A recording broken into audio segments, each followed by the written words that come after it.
Good morning, my dear student. I am Animesh Roy from GSM Polytechnic. আজ আমরা যে সাবজেক্টটা নিয়ে আলোচনা করব সেটা হচ্ছে ইরিগেশন ইঞ্জিনিয়ারিং। তো সেই সাবজেক্টে যে টপিক নিয়ে আলোচনা করব সেটা হচ্ছে ক্যানেল অ্যান্ড ক্যানেল লাইনিং। তোমাদের যে থার্ড লাস্ট যে মডিউলটা আছে ক্যানেল অ্যান্ড ক্যানেল লাইনিং, তো সেই মডিউলটা নিয়ে আমরা আলোচনা করব। ঠিক আছে, তো ফার্স্ট আমরা জানবো হোয়াট ইজ ক্যানেল। ক্যানেল কি? ক্যানেল কি বলছে? ক্যানেল আর ওয়াটারওয়ে চ্যানেল আর আর্টিফিশিয়াল ওয়াটারওয়ে। মানে ক্যানেল হচ্ছে একটা ওয়াটারওয়ে চ্যানেল, মানে যেখান দিয়ে যে চ্যানেল দিয়ে আমি ওয়াটারটা ফ্লো করতে পারবো, আর হতে পারে সেটা আর্টিফিশিয়াল। ঠিক আছে, ফর ওয়াটার কনভে মানে ওয়াটারটা বয়ে নিয়ে যাওয়ার জন্য, or to service water transport vehicle, water transport ভেহিকেলকে আমরা সার্ভিস দেওয়ার জন্য। They may also help in irrigation, এটা আবার ইরিগেশনেও হেল্প করে। It can be through of an artificial version of river, এটাকে আমরা আর্টিফিশিয়ালি রিভারও বলে থাকতে পারি। ঠিক আছে, তো সেটাই হচ্ছে আমার ক্যানেল। মানে মেনলি কি না, আমার ওয়াটারটাকে তোমার কনভে করবে। ঠিক আছে, একটা চ্যানেলের মধ্য দিয়ে যাবে, এটাই হচ্ছে আমার ক্যানেল। এবার নেক্সট হচ্ছে ক্লাসিফিকেশন অফ ক্যানেল। কি বলছে না, canal are classified into different types base on factor which are follows. মানে ক্যানেলের যে ক্লাসিফিকেশনগুলো আছে সেগুলো মেনলি কি হচ্ছে আমার না, তার বেস ফ্যাক্টরের উপর ডিপেন্ড করে আমার ক্যানেলের টাইপগুলো বা ক্লাসিফিকেশনগুলো ডিপেন্ড করে। ঠিক আছে, তো ফার্স্ট দেখি, ফার্স্ট এক number based on the natural of the supply source. ঠিক আছে, দু নম্বর কি বেসড অন ফাংশন। তিন নম্বর কি based on the type of boundary surface soil.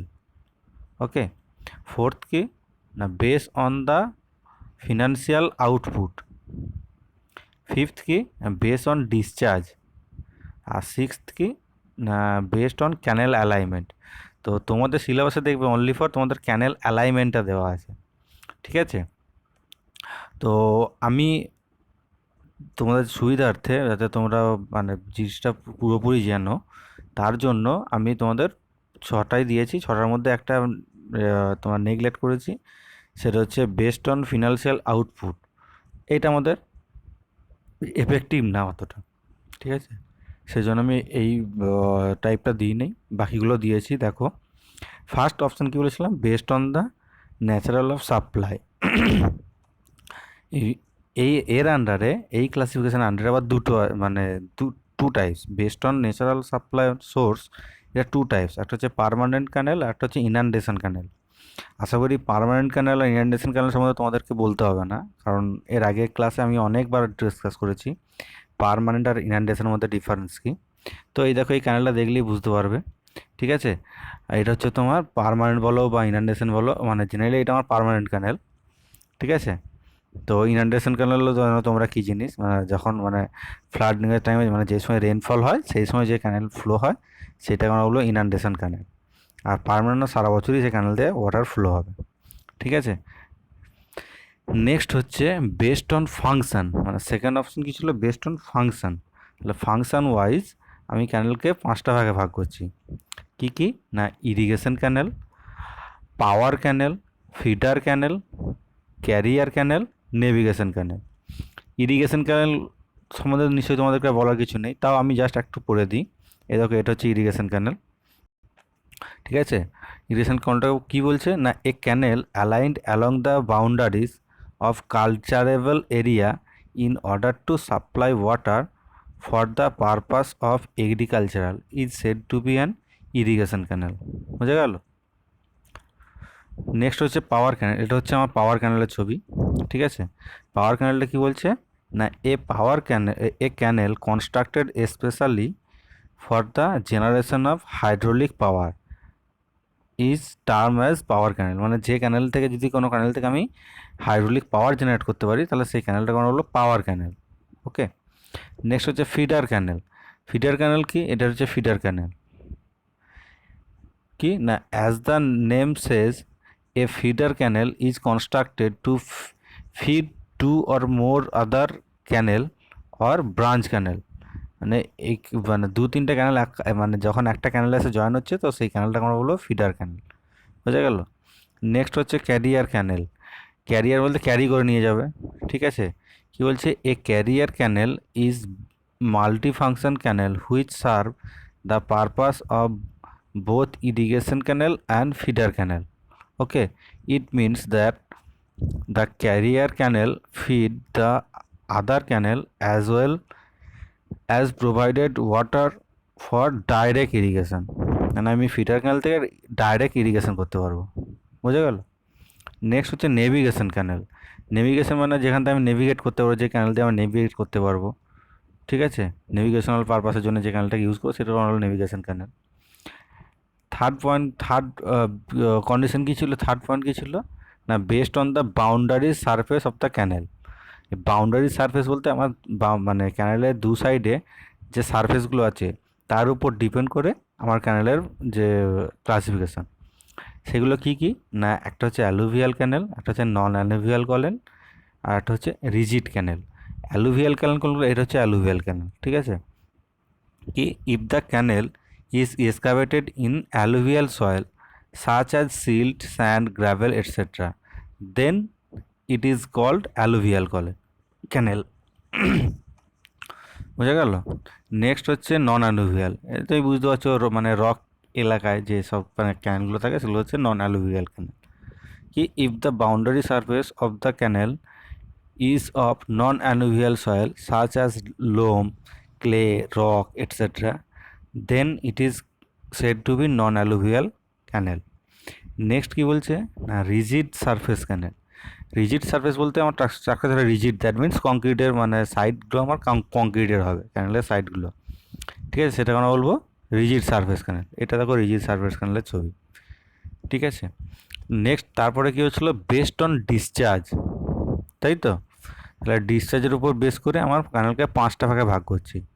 কি কি না, মেন ক্যানেল, ব্রাঞ্চ ক্যানেল, মেজর ডিস্ট্রিবিউটরি, মাইনর ডিস্ট্রিবিউটরি, ফিল্ড ক্যানেল, ঠিক আছে? এখানে আমি ডেফিনেশনগুলো তোমরা একটু দেখে নেবে, আমি তোমাদেরকে এই ভিডিওর লিঙ্কের নিচে আমি নোটটা দিয়ে দেবো, ঠিক আছে? ওখান থেকে তোমরা নোটটা পেয়ে যাবে। আমি এখন মানে তোমাদেরগুলো বুঝে নাও কোনটায় কী বলে। সাপোজ আমি ধরে নিলাম এটা হচ্ছে আমার হেড রেগুলেটর, ওকে? তারপর কি আছে, এটা হচ্ছে মেন ক্যানেল। মেন ক্যানেল আর তোমার যেখান থেকে আমার সোর্স অফ ওয়াটার, সেইখান থেকে এই মেন ক্যানেলের যে কানেকশানটা করে সেটা হচ্ছে হেড রেগুলেটর। এটা হচ্ছে হেড রেগুলেটর। দেখো আমি এখানে তোমার ছবি দিয়ে মার্ক করে দিয়েছি, ঠিক আছে? এটা মেন ক্যানেল হচ্ছে, সরি, এটা হচ্ছে রিজার্ভার, এটা হচ্ছে রেগুলেটর, এটা হচ্ছে মেন ক্যানেল। মেন ক্যানেল থেকে যেগুলো বেরিয়ে আসছে যে ক্যানেলটা, সেটা হচ্ছে ব্রাঞ্চ ক্যানেল, ওকে? এটা হচ্ছে ব্রাঞ্চ ক্যানেল। ব্রাঞ্চ থেকে যে ক্যানেলটা বেরিয়ে সেটা হচ্ছে মেজর ডিস্ট্রিবিউটরি ক্যানেল, ঠিক আছে? মেজর ডিস্ট্রিবিউটরি ক্যানেল থেকে যে ক্যানেলটা বেরিয়ে যাচ্ছে সেটা হচ্ছে মাইনর ডিস্ট্রিবিউটরি ক্যানেল। এবার এই মাইনর ডিস্ট্রিবিউটরি ক্যানেল থেকে যে ক্যানেলটা ফিল্ডে যাচ্ছে সেটাকে আমরা বলবো ফিল্ড ক্যানেল। বোঝা গেল? আবার মেন ক্যানেল আর ব্রাঞ্চ ক্যানেলের মধ্যে মানে যে কানেকশানটা করছে সেখানে যে রেগুলেটরটা থাকা হয় সেটা বলা হয় ক্রস রেগুলেটর। বোঝা গেল? তোমরা ডেফিনেশানটা তোমরা পড়ে নেবে, আমি জাস্ট শুধু তোমাদেরকে বুঝিয়ে দিচ্ছি যে কোনটা কী বলে এবং কেন বলে। বোঝা গেল? নেক্সট অপশন কী ছিল না, বেসড অন ক্যানেল অ্যালাইনমেন্ট। এটা যেটা তোমাদের সিলেবাসে আছে, ঠিক আছে? Based on canal alignment. তো বেসড অন ক্যানেল অ্যালাইনমেন্টের রেসপেক্টে ক্যানেল মানে কয় ধরনের আছে, 3 ধরনের। কী কী? একটা রিজিড ক্যানেল, আর হচ্ছে কন্ট্যুর ক্যানেল, আর একটা হচ্ছে সাইড স্লোপ ক্যানেল। রিজিড ক্যানেল কোনকে বলবো না, এ রিজিড canal aligned along the ridge line or watershed line of an area is said to be ridge canal or watershed canal, ঠিক আছে? ওয়াটারশেড কোনগুলো বলবো তাহলে? ওয়াটারশেড আমি তোমাদেরকে একটা বলেছিলাম, বেসিন এরিয়া, ক্যাচমেন্ট এরিয়া বলেছিলাম। তো এই বেসিন এরিয়া, ক্যাচমেন্ট এরিয়া আর ওয়াটারশেড তিনটে একই জিনিস, ঠিক আছে? বেসিন এরিয়া মানে যেটা, ওয়াটারশেড মানেও সেটা, আর ক্যাচমেন্ট এরিয়া মানেও সেটাই। বোঝা গেল? তো সেইগুলোকে আমরা বলবো রিজিড ক্যানেল বা রাইজ ক্যানেল। নেক্সট হচ্ছে কন্ট্যুর ক্যানেল। কন্ট্যুর ক্যানেল কোনগুলো বলবো না, এ ক্যানেল অ্যালাইন রাফলি parallel to the contour of the area is called contour ক্যানেল।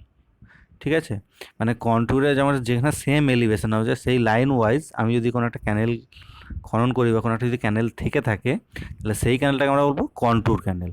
বোঝা গেল? এগুলো জেনারেলি হিলি রিজনে দেখা যায় কন্ট্যুর ক্যানেল। নেক্সট হচ্ছে সাইড স্লোপ ক্যানেল। তোমরা ছবিটা দেখেই বুঝতে পারছো এটা একটা মানে আর্টিফিশিয়াল সাইড স্লোপ ক্যানেল কনস্ট্রাক্টেড, মানে অন দ্য প্রসেসে আছে। তোমাদেরকে বলে রাখি এই ছবিটা সম্পর্কে, এই ক্যানেলটা যেখানে হচ্ছে সেটা হচ্ছে তোমার ইউপিতে, উত্তরপ্রদেশে এই আর্টিফিশিয়াল ক্যানেলটা হচ্ছে। এই ক্যানেলটা করছে হচ্ছে এলএনটি, লার্সেন টুব্রো। এবং এখানে আমার ব্যাচমেট বলতে পারো বা রুমমেট, সে এখানের প্রজেক্ট ইনচার্জ। ঠিক আছে, তো এটা ওই আমাকে ছবিটা পাঠিয়েছিল মেনলি, যে ওদের ক্যানেলে কী কাজ হচ্ছে না হচ্ছে, তো সেটার জন্য প্রথমে ছিল এলএনডিতে ঢুকেছিল সাইট ইনচার্জ হিসাবে, তো এখনও প্রজেক্ট ইনচার্জ হয়ে গেছে। ওকে, ছোটোখাটো প্রজেক্টের ইনচার্জ করে দিয়েছে ওকে। যাই হোক, তো সাইড ক্যানেল কোনগুলো না, a canal aligned nearly perpendicular to the contour of the area. ঠিক আছে, সেগুলোকে আমরা বলবো কন্ট্যুর ক্যানেল, কন্ট্যুর ক্যানেল বা সাইড স্লোপ ক্যানেল। বোঝা গেল? It located neither on the ridge line nor on the valley line but is approximately in between them. Ridge line আর valley লাইনের মধ্যবর্তী ক্যানেলটা থাকে। বোঝা গেল? তো সেগুলোকে আমরা বলবো side slope canal. Next, design of canal. ক্যানেলের ডিজাইন করতে গেলে আমাকে কী করতে হবে, মানে আমি একটা ইকোনমিক্যাল সেকশনের ক্যানেল বলতে কী বুঝো? ঠিক আছে, এই যে সাইড স্লোপ ক্যানেলটা দেখছো, এটা মানে এই ধরনের ক্যানেল হচ্ছে আমার ইকোনমিক্যাল ক্যানেল সেকশন। ঠিক আছে, তাও দেখে নাও, a canal which gives maximum discharge for a given cross section area of and bed slope is called canal of most economical cross section. In other words, it is a channel which involve lesser excavation for a designed amount of discharge. তুমি দেখো, যদি আমি এরকম ক্যানেল মানে তোমার layout করি, এই side slope ক্যানেল হচ্ছে ইকোনমিক্যাল ক্যানেল। ঠিক আছে, কেন ইকোনমিক্যাল ক্যানেল না, আমার ডিসচার্জ যদি আমার সাপ্লাই যদি কম হয় তাহলেও আমার ডিসচার্জ বেশি হবে, কারণ আমার সারফেস এরিয়াটা মানে তোমার কি বলে পেরিফেরিটা কম হবে। আবার যখন ডিসচার্জ বেশি হবে তখনও পেরিফেরিটা বেড়ে যাবে, মানে আমার জলের হাইটের সঙ্গে আমার সারফেস ক্রস সেকশনাল এরিয়াটা বেড়ে যাবে। যত জলের হাইট কমে যাবে তত সারফেস এরিয়াটা কমে যাবে। ঠিক আছে, তাহলে কি আমার ফ্লোটা কনস্ট্যান্ট থাকবে। তো সেই জন্য আমাদের ইকোনমিক্যাল কানেকশন বলতে আমরা সাইড স্লোপ ক্যানেলটাকে আমরা বেছে নিই। বুঝে গেল? আচ্ছা, নেক্সট আসি, what is canal lining. Canal লাইনিংটা কি জানিস না, ক্যানেল লাইনিং হচ্ছে, canal lining is an impermeable layer provide for the bed and side of canal to improve the life and discharge capacity of canal. বোঝা গেল? মানে lining ক্যানেল হচ্ছে সেই ক্যানেলটা হবে আমার ইমপারভিয়াস লেয়ার হতে হবে। ঠিক আছে, বেড সাইড দিক থেকে। আর কি হবে, ইমপ্রুভ লাইফ, মানে ওই ক্যানেলের লাইফটা যাতে ইমপ্রুভ হয়। ঠিক আছে, নো মেনটেন্যান্সে, এবং ডিসচার্জ ক্যাপাসিটির জন্য অনেক বেশি থাকে। তো এইগুলো করতে গেলে আমাকে ক্যানেল অফ লাইনিংটা করতে হয়। ঠিক আছে, 60-80% of water loss through seepage in an unlined canal can be saved by construction canal lining. ঠিক আছে, যদি আমি ক্যানেল লাইনিং না করি তাহলে কী হবে না, আমার সেখানে 60-80% ওয়াটার লস হবে ডিউ টু সিপেজের জন্য। ঠিক আছে, মানে আমি ওয়াটারটা যে জন্য আমি কনভে করছি সেই পারপাসটা আমি ফুলফিল করতে পারবো না, সেই জন্য সেই লসটা যাতে না হয় সেই জন্য ক্যানেল লাইনিংটা আমাদের করতে হয়। ঠিক আছে, নেক্সট, ক্যানেল লাইনিং পারপাসটা বললাম, তাও একবার দেখে নাও। Canal lining is the process of reducing seepage loss of irrigation water by adding an impermeable layer to the edge of the ditch. ঠিক আছে, seepage can result in losses of 30 to 50% irrigation water from canal. So adding lining can make irrigation system more efficient. বোঝা গেল? তাহলে এই জন্য আমরা মানে ক্যানেল লাইনিংটা করি। নেক্সট হচ্ছে টাইপ অফ ক্যানেল লাইনিং। ঠিক আছে, মানে জেনারেলি দুটো টাইপ আছে ক্যানেল লাইনিংয়ের, একটা হচ্ছে আর্থেন টাইপ লাইনিং আর একটা হচ্ছে হার্ড সারফেস লাইনিং। ঠিক আছে, এই আর্থেন লাইনিংটা সেটা আবার দু রকম, একটা হচ্ছে কম্প্যাক্টেড আর্থ লাইনিং আর একটা হচ্ছে সয়েল সিমেন্ট লাইনিং। এই দেখো এখানে আমি একটা ছবি দিয়েছি, এটা হচ্ছে কম্প্যাক্টেড আর্থ লাইনিং, মানে আর্থ দিয়েই আমি ক্যানেলটাকে লাইনিং করছি। ঠিক আছে, ড্রেসিং করে, মানে আমার আর্থটাকে ড্রেসিং করে আমি ক্যানেল লাইনিংটা করছি এবং কম্প্যাক্টেড মানে স্যান্ডটা কম্প্যাক্ট করে। ঠিক আছে, তো সেটা হলো আর্থ টাইপ লাইনিং। নেক্সট হচ্ছে সয়েল সিমেন্ট লাইনিং। এটা হচ্ছে সয়েল সিমেন্ট লাইনিং, জেনারেলি এগুলো আমরা দেখতে পাই। ঠিক আছে, এখানে মানে কি না কিছু একটা কংক্রিটের একটা বেড প্রোভাইড করা হয় ক্যানেলের ইনার দিকে। ঠিক আছে, বোথ সাইড স্লোপের ইনার দিকে একটা সিমেন্টের বেড তৈরি করা হয়, তো সেইটাকে আমরা বলবো সয়েল সিমেন্ট লাইনিং। বোঝা গেল? ওই ছবিটা দেখলে তোমরা বুঝতে পারবে। ডেফিনেশনগুলো আমি আর এতটা বলছি না, আমি জাস্ট তোমাদেরকে শুধু বুঝিয়ে দিচ্ছি, তোমরা ডেফিনেশনগুলো পরে পড়ে নিতে পারো। যদি বুঝে নাও তাহলে ডেফিনেশনগুলো তোমাদের পড়তেও দেখবে, অসুবিধা হবে না। ঠিক আছে, নেক্সট হচ্ছে হার্ড সারফেস ক্যানেল লাইনিং।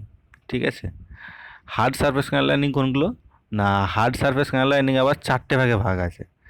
একটা হচ্ছে সিমেন্ট কংক্রিট লাইনিং, দুই নম্বর হচ্ছে ব্রিক লাইনিং, 3 নম্বর হচ্ছে প্লাস্টিক লাইনিং, 4 নম্বর হচ্ছে বোল্ডার লাইনিং। এইটা যেটা দেখছো এটা হচ্ছে সিমেন্ট কংক্রিট লাইনিং। বোঝা গেল? মানে সিমেন্ট কংক্রিট দিয়ে আরসিসি স্ট্রাকচার দিয়ে আমি লাইনিংটা বানাচ্ছি, এটা হচ্ছে সিমেন্ট কংক্রিট লাইনিং। নেক্সট হচ্ছে কী বলেছিলাম, সিমেন্ট কংক্রিট লাইনিংয়ের আবার 3-4টে ভাগ আছে। এটা হচ্ছে কাস্ট ইন সিটু লাইনিং, এ দেখো cast in situ lining, shotcrete lining, precast concrete lining, cement mortar lining. বোঝা গেল? এটা হচ্ছে কংক্রিটের পার্ট। নেক্সট হচ্ছে যে ব্রিক লাইনিং, এটা হচ্ছে দেখো ক্যানেলটাকে পুরোটা ব্রিক দিয়ে বানানো হয়। জেনারেলি দেখবে আমাদের ক্যানেলে যেখানে লক গেট মানে ইনস্টল করা হয়, সেই লক গেটের ডাউন স্ট্রিমে দেখবে আমাদের এরকম ব্রিক লাইনিং করা থাকে। ঠিক আছে, ডিভিসি থেকে ব্রিক লাইনিংটা করে দেয়। তো নেক্সট হচ্ছে প্লাস্টিক লাইনিং। আমরা যখন ওই ব্রিকের বদলে যখন কংক্রিট বা ব্রিকের বদলে যখন প্লাস্টিক দিয়ে লাইনিং করবো তখন সেটা হলো প্লাস্টিক লাইনিং, আর বোল্ডার দিয়ে যখন করবো সেটা হচ্ছে বোল্ডার লাইনিং। ঠিক আছে, তো এই হলো আমাদের মেনলি টাইপ অফ ক্যানেলের ভাগ। নেক্সট হচ্ছে অ্যাডভান্টেজ অফ ক্যানেল লাইনিং। এই ক্যানেল লাইনটা যে করবো তার অ্যাডভান্টেজ কী? ঠিক আছে, না কী কী অ্যাডভান্টেজ? প্রথমত সিপেজ রিডাকশন হবে, দ্বিতীয়ত প্রিভেনশন অফ ওয়াটার লগিং হবে, 3 number increase in commanded area, 4 number হচ্ছে increase in channel capacity, 5 number হচ্ছে লেস মেনটেনেন্স, 6 নাম্বার হচ্ছে সেফট এগেন ফ্লাড। ঠিক আছে, এই সিপেজ রিডাকশান কি মানে অ্যাডভান্টেজ কি, সিপেজ রিডাকশান কত হয় 20 to 50% সিপেজ রিডাকশান হয়। ঠিক আছে, আর কি হয় না ওয়াটার লগ, আমার যেহেতু লাইনিং করা আছে সেহেতু আমার ওয়াটার লগিংয়ের চান্সেসটা অনেক কম থাকে। ঠিক আছে, যেহেতু আমার লস হয় না, ওয়াটার লগিং হয় না, সেহেতু আমি কী করতে পারি না আমার কমান্ডেড এরিয়া, কাল্টিভেট কমান্ডেড এরিয়াটা আমি ইনক্রিজ করতে পারি। আর কি না ইনক্রিজ চ্যানেল ক্যাপাসিটি, এবং চ্যানেল ক্যাপাসিটি আমার ইনক্রিজ হবে। ঠিক আছে, অনেকটাই জল ধরে রাখতে পারবে সে, কারণ আমার যদি সিপেজ মানে তোমার লস না হয়। তার সঙ্গে সঙ্গে মানে লেস মেনটেনেন্স করতে হবে। আমার ক্যানেল লাইনিং কী হয় মানে যদি আমার লাইনিং ক্যানেল হয় তাহলে তার মেনটেনেন্স কস্ট অনেক কম পড়ে, আর সেফটি এগেনস্ট ফ্লাড, যেহেতু আমার লাইনিং করে সেহেতু সিপেজ হওয়ার কোনো টেন্ডেন্সি নাই, তো সো আমার ফ্লাডিংয়ের কোনো টেন্ডেন্সি থাকবে না। বোঝা গেল? আজকের ক্লাস এই পর্যন্তই থাক, পরের দিন ক্লাসে আমরা ক্রস ড্রেনেজ ওয়ার্ক সম্বন্ধে জানবো। ঠিক আছে, তো আশা করি তোমরা সবাই বুঝতে পেরেছো। যদি কারো কিছু প্রবলেম থাকে তো তোমরা অতি অবশ্যই আমার সঙ্গে কন্ট্যাক্ট করো, আমি তোমাদের যতটা পারবো সলভ করে দেবো। আর যদিও সলভ করার কিছু নেই বা না জানার কিছু নেই, ঠিক আছে, তাও যদি তোমরা মনে করো তো আমার সঙ্গে কন্ট্যাক্ট করো, আমি তোমাদের সলভ করে দেবো। ধন্যবাদ।